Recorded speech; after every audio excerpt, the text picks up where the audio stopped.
And now, it's time for The Truth, the show that seeks the truth and speaks the truth.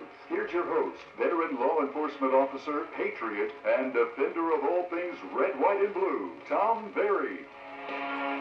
All right, welcome to The Truth, 1 hour of nothing but truth. We blow the lid off lies, false information, rumors, conjecture, and never pay attention to the uncontrollable ranting to the left. I'm your host, Tom Verri. Welcome to the program. This January 27th, 2020, I'm here every Monday, 3 p.m., talking about the topics affecting our nation, your right to conceal carry, personal defense training, and lots of other stuff. Check out the Facebook page, The Truth with Tom Verri. And you can message me all your questions there or your comments, or you can just email me at thetruthwithtomverri@gmail.com. If you're outside the listening area, you can stream the show live at www.1021news.com. So, a lot to cover today. The right leader for the job. That leader is Chris Strickland, who has over 30 years' experience in law enforcement. After serving as director of the St. Johns County Sheriff's Department, he has proven himself to be a true leader, and now he wants to continue to serve the people of St. Johns County as your next sheriff. Vote Chris Strickland for St. Johns County Sheriff 2020. Experienced, qualified, and ready to serve. Chris Strickland, strictly the best for St. Johns County. Visit the website at Strickland for Sheriff. That's Strickland, the number 4, sheriff.com. And also follow the Facebook page, Chris Strickland for Sheriff, where you'll find more information on upcoming events and read his weekly messages and safety tips for you and your family. On 102.1 WFOY. All right, we're back from the break, and I am very happy to have a special guest today. Once again, you heard the commercial. I've got Chris Strickland here. He's candidate for St. Johns County Sheriff, and we've had him on the show before. Welcome back.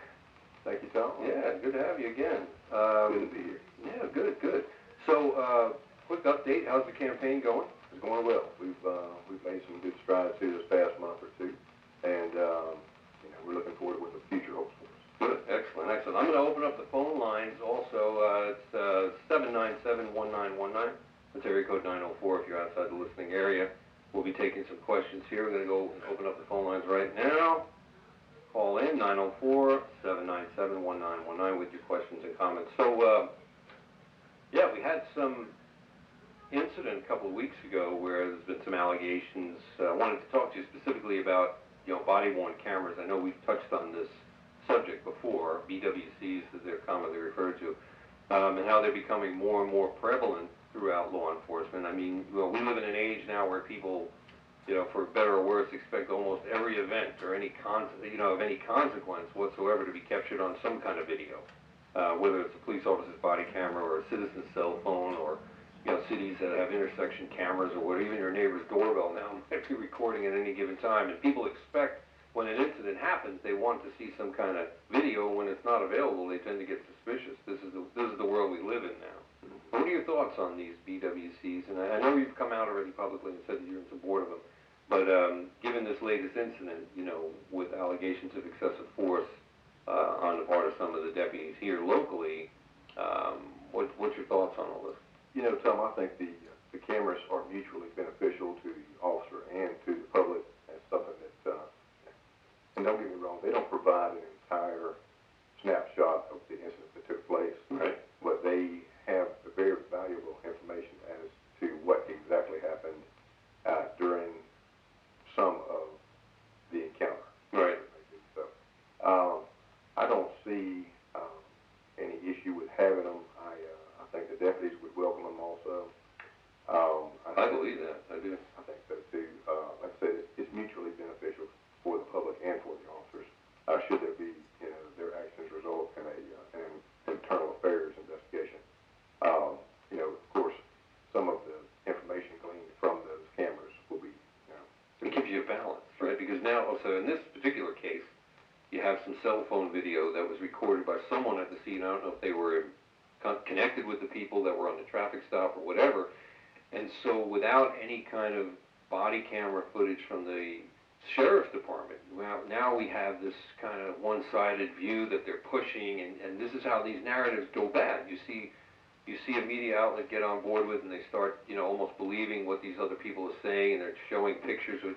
I couldn't really tell either way what was going on, but if we had officers' body cameras, then we could see right now the officers are not looking like they were in the right, but that doesn't necessarily mean they weren't. Well, I'm going to reserve comment on that simply because it's still under investigation. Right. There's an internal affairs investigation going on about that, so I don't think it would be appropriate to remark about it. But I can tell you the camera will it will help everybody involved. It will help show us a picture and a running picture Right. of most of the events that took place, depending on when it was activated, during the confrontation or whatever the case is. So, I am in favor of them. I think that the deputies, once they get them, then, I think they'll be in favor of them. Well, I think, even without using this case as an example, what I was saying was it provides another set of the story. Like, with this case, we're only forced to have, people take these videos that they take on their cell phones, they run to the media with them, and then the whole thing tends to go sideways. I think more and more agencies release the body cam footage quickly so that they can say, hey, this officer acted correctly, look, here's the body cam footage. That's what I've seen in other instances with it. But I guess another challenge is the data storage. Right. When it comes to how long you retain certain types of, contacts. Like I think that most agencies now, whatever, they keep the limited amount of footage on, say, just a casual contact with a citizen. They'll retain that for a short period of time, and then it goes away. But anything major, they keep for good.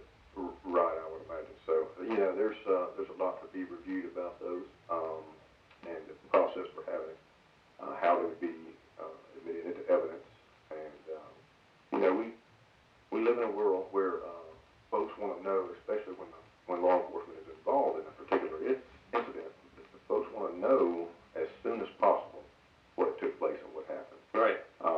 And that's part of the transparency that they're looking for. And as a sheriff, I think it's appropriate to give them this information as soon as you can. And because it creates panic, it creates fear, and you want to resolve all that as quickly and peaceably as you can. And people they appreciate that type of thing. A lot of times, if you don't comment or don't have a remark about anything that took place, at least let the public know, look, this is something we're looking at, we're going to investigate it, find out, that's necessary. That's part of transparency. It's part of, the virtue of being somebody who is upfront with the things that have happened. And you've always come across with that. That's been, since I've known you, you've always been one for openness, honesty, and building up the public trust. Being the most experienced guy around here when it comes to the law enforcement. I mean, you started with the agency when you were 19. You grew. Well, you started before that as a reserve officer, explorer. So you've been with the agency since you were 14, and then you grew with it. And you grew from this agency that you've told me these stories of how the agency itself was a single wide trailer. Right. At one time, and now look, 1,000 officers. Yeah, very close to it. We've got 921 and growing, I'm sure. It's amazing when you see that. So from your perspective, you watch the agency grow, you've watched the community, the county grow, and you've watched the shift in the ideology that people have. Like you said, now people seem to demand. They want to see, information and video as it comes out, and I think that they almost rely on that now to continue the trust, right? Whereas before we didn't need any of that. Right. Well, it gives us another avenue to interact with the public and our community and let them know. There's been incidents where in progress crimes, and I've seen sheriffs from other counties get on the camera as soon as possible in a safe environment. Say, listen, we have this incident going on, and we're getting this information out to the neighbors because it's inside this particular neighborhood or what have you. And that's important. People appreciate that, and it's also important to the safety of the families that are close by. Right. Anybody. Sure. Yeah.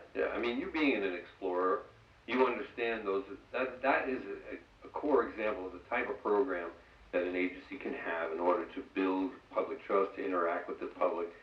We've got explorer programs. We have the civilian police academies that you see around, things like that. You believe in those things? Sure, absolutely. I've heard nothing but good come out of Civilian Law Enforcement Academy. The folks that go through there, they love it. They are happy about what they've learned, Right. Because they get to see things from the other side of the point, and they don't realize what police go through. right, and it helps them understand. And by and large, these folks are, when they come out, they have a different view of why law enforcement does what it does, and they appreciate, being allowed to see that. Right.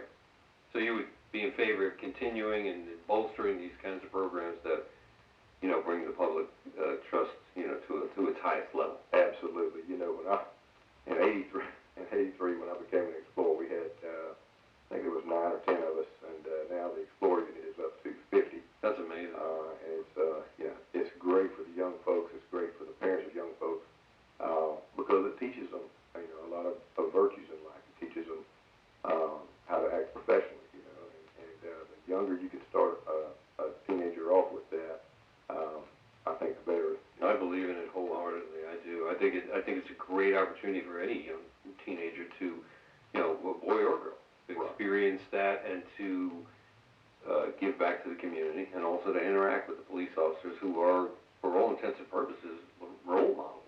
Right. And this is a type of a profession that folks are drawn to. It's just something that you don't stop being in one trade or one profession and say, at 40 years old, well, I want to be a law enforcement officer. Now, this is something that true law enforcement officers are born for. I agree with you. I've always believed that you have a calling for this. This is a calling, and once you achieve that, and you want to help lead, and you do whatever's required and necessary to get into a position of leadership, and move up from there. It's something that's very fulfilling to you whenever when you get to that position, and it helps you become a better person, because you're always in the public eye. Right. You know that there's always an opportunity to help folks that are in need out there, and if you have a draw to that, then you'll make a good law enforcement officer. Yep. Phone lines are open, everybody. 904-797-1919. We're here talking with Chris Strickland today, candidate for St. Johns County Sheriff, and quite an impressive resume. Chris Strickland, who was director of the agency at one time, which is, correct me if I'm wrong, that's... Let me just qualify that with something. There are now 4 directors of the agency. Right. When I was there, there were 5. Of course, you have, the director of the jail, which is corrections and administration and finance, and then, right, of course, law enforcement, and then my position was the director for the Office of Sheriff, which was a division in itself. So there were 5 divisions, and each division had a director. So. And under your division, there was internal affairs, correct? Oh no, was that the internal affairs answered directly to the undersheriff. Oh, okay. Got it. So it was a good system. When it comes down to it, the culture, and I've watched the culture change in this agency. I've watched the climate change in this agency from, and not necessarily from, good or bad to good, whatever the case is. I've just watched it grow. Right. Which is what happened to the county. Right. And it is still happening. And when I think I've said this before, when you separate the wheat from the chaff, the fact is that every sheriff that has been the sheriff of St. Johns County has done the best they know how to do. Right. So what we need to do is we need to keep up with what's going on now. Nowadays that we have the trends in law enforcement, the things that are facing us now on a national level and state level and local level. We need to keep up with that. We need to make sure that our officers are continually trained and continually provided with the best equipment. If you're talking about what we do for a living, which is, in essence and virtually saving lives, second-rate equipment is not something that you want to go out there with. So and we've had a top-of-the-line equipment, since I've been there. And when I first started out, because of budgetary issues, you didn't have, the best of everything. But I think what the deputies have now is very good. I'm going to continue that. They are highly trained and they are well equipped. Because when you send your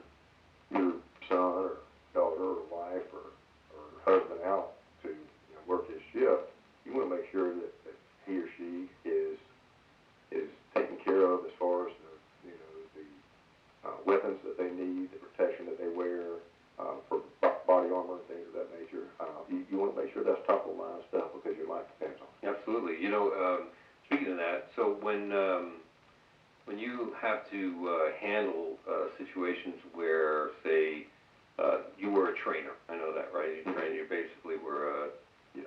you did everything pretty much, right? Everything. Well, yes. General topics where you were teaching, you know, the fundamental stuff up to firearms training, and you were former SWAT also. Right. So there's a new training facility, I understand, being built now, and hopefully that's going to take us into the next, you know, phase of the growth, which is astronomical in this county, and continue to provide the incoming, you know, law enforcement officers with the most modern and updated training. What do you know about that? I don't know. I haven't done a lot of research about the training facility. I do know that it was in the works when I, retired, and I decided to run for sheriff. So I don't know what stage it's at right now. I don't know how far along it is or how far it has to go. But it'll certainly be addressed. Should we be successful enough to get into the position? It's something along the lines of the growth that was needed. Like the current thing that we were using was not enough. We needed to have something more modern. And you can never have too much training in my book. Right. It's a very valuable asset, and it comes all the way from, self-protection to protection of others to, knowing the constitutional law, knowing, your state laws, knowing your county ordinances. And a lot of it is, it all boils down to the fact that, when you receive all that training, you've got all the equipment.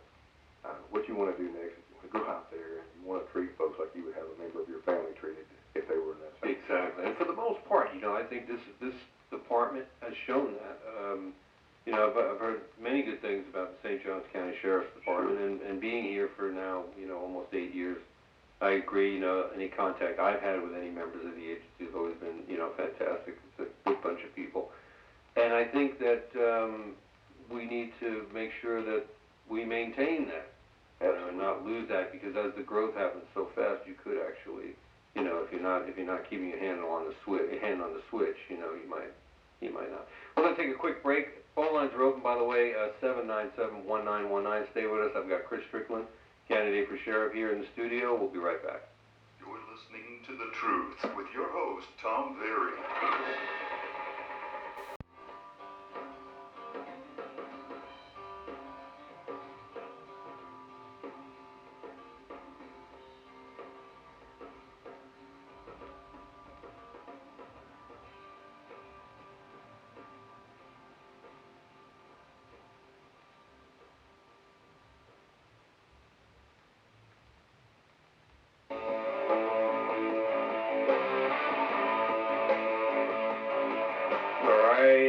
We are back. You're listening to The Truth. I'm your host, Tom Verri, on 102.1 WFOY, the voice of St. Johns County. So we're going to go to the phone lines right now.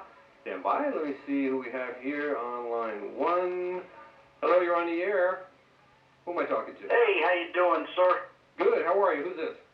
Hey, this is Chip over in Ponte Vedra. Chip, how are you? Thanks for calling in.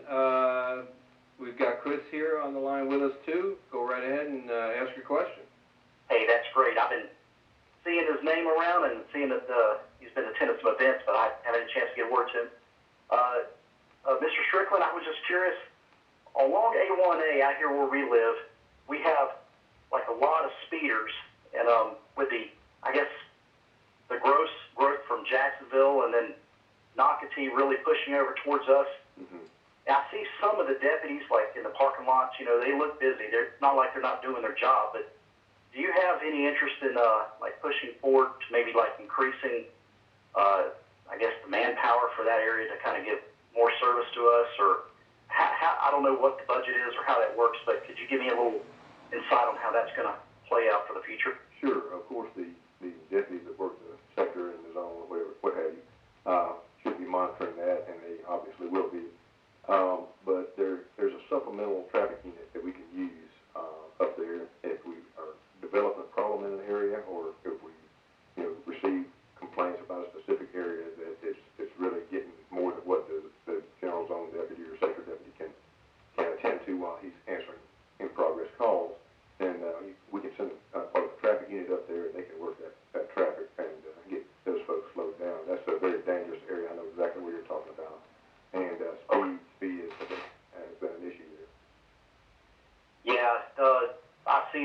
guys sometimes out there writing the tickets, and I mean, some people post on the Facebook, watch out for them. I actually applaud it. I like it because if you look at some of these license plates, they're not even from our county. They're from up in Jacksonville and other places, and you know that my kids live here, and I want to keep the streets safe because on Solano Road, you know, they speed through here every day. Yes. And I know that deputies are strapped and they got to go to their calls, but you know, just a little foresight for the future. I was just kind of curious about, you know, if the agency is going to have its sights set on, hey, what we can do? Maybe some environmental changes like to the roadways or low-grade speed bumps. I know that's beyond your capacity, maybe more traffic engineering, but I just wanted to say hi to you. And thank you, Chip. I see your name out there a lot, and it's like, get a chance to talk to you one-on-one. Well, super. I appreciate that, Chip, and we'll be advertising some more meet and greets throughout the year before election time, and I'd like to see you at one of them. And, yes, sir, you will. And you know, me and my wife Sarah, we're both voting for you. well, thank you very much. I appreciate that. It means a lot. All right, Chip. Thank you, Chip, for calling in. Thank you. Have a good one. So, speaking of that, the traffic situation, of course, you know, we talk about growth in the county. Oh, boy. That has been, you know, another thing that has to be dealt with, the amount of traffic flow going through the roads, you know. I think the key to that is to, you know, obviously, you know, partner with the county and the engineers and try to get in front of the problem. It would be, the best way to prepare for something like that before, you know, when you have a subdivision built and the influx of cars is going to affect the normal flow of traffic on the roads that we have, I think it's important that we get in front of that and make sure that the roads are sufficient for the traffic and hold, you know, the amount of traffic that's coming through there. So that's been a challenge with any growing agency, with every growing county, and you know, we're no exception. Yeah, you know what, and they did a great job up there on the Racetrack Road end, where they just put the new Walmart. Mm-hmm. Really good, and it's been a convenience for those of us that live down in that area to be able to jump on the highway. Now, I used to have to drive 20 minutes to get to the highway locally, and now I literally go 2 miles and I'm right on the highway. And I did see on that 9B, that new strip, I saw some St. Johns County motormen up there doing some traffic enforcement the other day. I thought that was pretty good. Yeah, they do. They do a wonderful job. We see them all over the county, and you have to remember that you know, they have the discretion of a deputy sheriff, and you know, when you get pulled over, it's not you're not going to receive a ticket every time. You may be being pulled over and given a warning. So you know, they're very judicious and you know, handling their duties, and these folks that we have just do a tremendous job, and I just can't say enough good about the deputies. Yeah, and it's an important thing because, like I said, you know, we have so much expansion and growing now that the agency has to match. How did you do that back in? What would you say was the major turn? All right, so we started out way back a long time ago in the 80s when the sheriff's department was comprised of a handful of people. Mm-hmm. Where did you see that turning point come where it became all of a sudden now we've got an incredible amount of people? Now it's like didn't jump up a little, just this big massive turn with that. Right. When was that? Well, it was when the county's population just had a boom. You remember we had a recession back in 2008, Right. Which you know caused a lot of problems for a lot of people. But I would say, you know, O'Loughlin built the building that is there now, and Verri took over as sheriff after that. Just with this agency, he's grown with the agency. You know, he's built him out a lot of trust, and I feel totally comfortable as a voter just to be able to say, you know, I like what you're saying, and we want to know it when we're home at night. We not have to worry about, you know, what's going on with the money. The sheriff's department's using the money correctly, and nobody should have to worry about it. Sure, and you know, when you have that amount of money, you really need a certified public accountant there. You need folks who are trained in that particular area, and they need to be put there, and they need to be, you know, they need to be managed also, and they need to be. See, I wasn't aware that there wasn't one. Okay, so that's a whole new. Now, because the budget now is what, up to $80 million? Somewhere around there, yeah. That's a huge. I mean, that is not even something that of course, like what you're saying, you need professional people who are actual, they call them the bean counters, right? They come in and they do everything and they know where everything's going. So yeah, that's a key. Well, especially with that, it's not like it was, when it was 10 or 15 deputies now. I mean, it was important then, but it's taken on a whole new level. So, right, and the folks that work there need to be trained to ask the correct and proper questions when it comes to certain expenditures. I mean, there's we got another call. I think he's back now. And sorry to interrupt you. That's all right. You're on the air with Chris Strickland. Go ahead. Hey, good morning. Good afternoon. How you doing? Listen, you were talking about earlier about the Explorer program. Yes, sir. I just want to say it's a great program. I hope to see it keep going. Absolutely. There's some good issues besides just becoming a law enforcement officer. It also gives the opportunity for those who think that this might be their career or their choice. Sure. Gives them a chance to an introduction and explore it and realize, oh, maybe this isn't for me before they invest their education and training into a career that maybe isn't suited for them. That's a great point. I didn't catch your name. I'm sorry. It's Jeff. Jeff, that's a great point, Jeff. You're exactly right. It can work both ways. It can train you to become prepared for the academy, or it can help you find out that this is just not for you. So you're right. Before you end up spending a lot of investment or a lot of time into something that. But then again, a lot of great comes out of it too. You get some good leaders out of it. Sure, and it helps with your characters also. Right. And also looking forward that you still pursue the interest of cameras. Absolutely. Body cameras. Yes, sir. Great idea. And a quick question about the growth of St. Johns County. Okay. Any goals or any way of attacking the growth?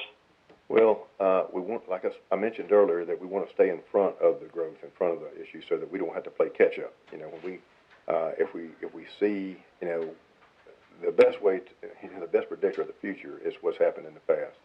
And if we're moving that quickly, we need to be prepared to put, make sure we have enough personnel in these areas. We need to make sure that the personnel have the equipment and the training that they need. And we've got, there's going to be an expansion in the ranks, and so we're going to try to get in front of it and stop it before it gets out of hand.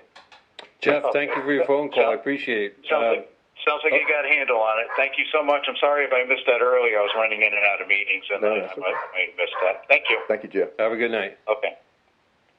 Welcome to The Truth. You're on the air with Chris Strickland. Who am I talking to? Hey, this is Roger Linville calling for Tom Verri. Roger. Hey, how are you? I'm good, man. How are you? How's it going? Good. What can I do for you? You're on the air live. Okay. Hey, I'm just calling in to, I know you're on the south side of Duval County, but we on the north side of Duval County and Nassau County have a resolution coming in today for the county commissioners. They're going to pass a resolution supporting the Second Amendment up here. Okay. Making Nassau County a Second Amendment sanctuary? Yes. Is that the first county in Florida that you know of? I haven't heard of any others. I haven't heard of any, and this actually came as a...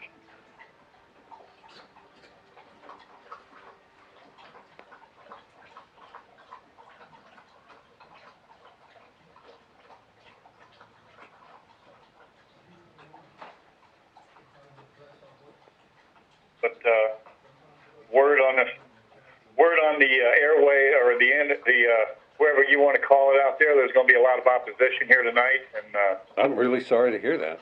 I'm shocked, actually. I am too, especially in. I think it's coming from a different part of the county where there's a lot of tourism and people from up north, retirees from up north. It leaves me scratching my head that people would want to not support something like as simple as the Second Amendment.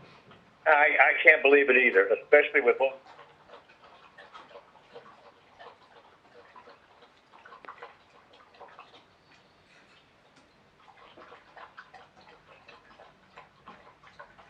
We will put it out.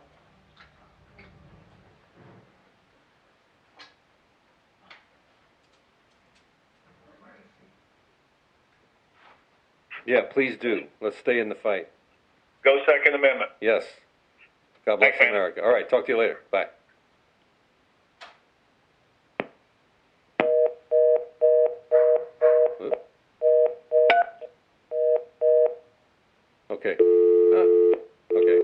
he goes.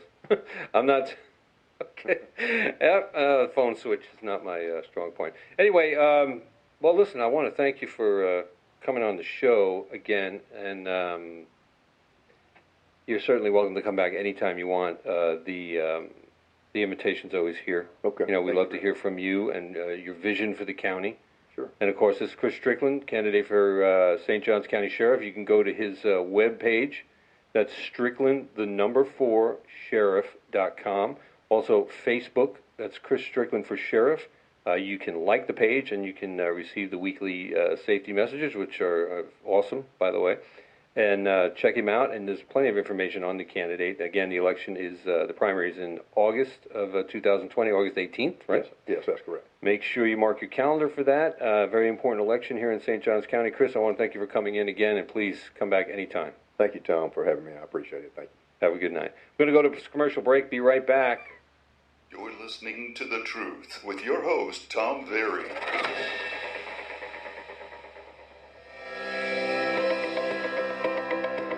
Does your HVAC system have